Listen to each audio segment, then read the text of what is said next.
Hi, my name is Jesse Burroughs. I'm a Service Academy grad, Naval Academy class of 2014, commissioned as a surface warfare officer, stationed in Newport recently as an instructor. And then going through the conference, I now have a job with Aviomed. I'm going to their commercial leadership program where I'm going to do a 9-month training program, and then I'm going to become an associate cardiology account manager and sell heart pumps essentially. Gotcha.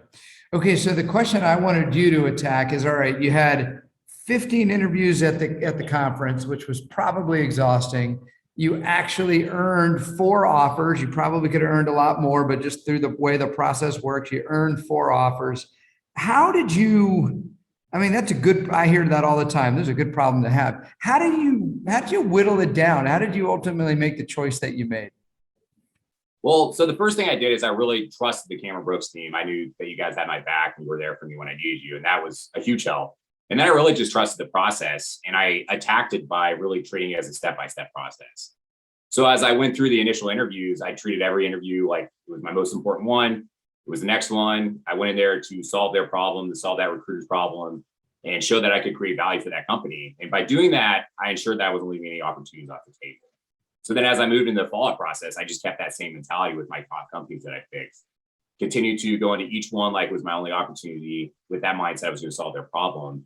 And then as I whittled it down to my offers and I had those offers on the table, then I was able to switch out of that mindset into the mindset of choosing the best opportunity for me.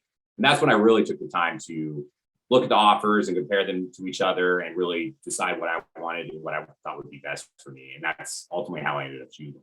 Can you give us a little peek behind the curtain on some of your decision making? What were criteria that were very important and specific to you? Like what kind of things were you met as you put 4 offers on the table, one next to another? What were you evaluating?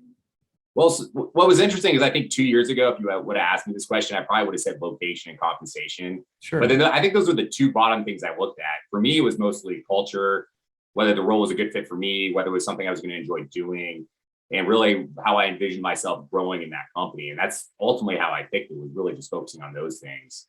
And I didn't even really think about location at all when I ended up making my decision. Did you seek any advice along the way? Like, did you talk to former JOs that are working at those companies, or did you solely, rely on some of the conversations that you were having with Cameron Brooks, or what other information did you gather in the process? Well, I definitely really leaned into seeking out advice from Cameron Brooks throughout the entire process, which was tremendously beneficial. Sure. But I had 1 or 2 friends that I transitioned in the last couple of years, some through Cameron Brooks, some through their own ways. So I was able to call them, get some of their advice, and talk to them a little bit. But mostly I spent most of it just talking to you and discussing with Cameron Brooks these options. Well, we're doing this alumni thing today, but I expect in a year or 2, you and I are going to be on a podcast together. So be ready for that. That'll be down the road. But thank you, Jesse, for spending a minute or 2 with us today. Certainly, I wish you the best of success and look forward to following you as you launch your business career. Definitely. Thanks, Pete. And again, thanks for all the help.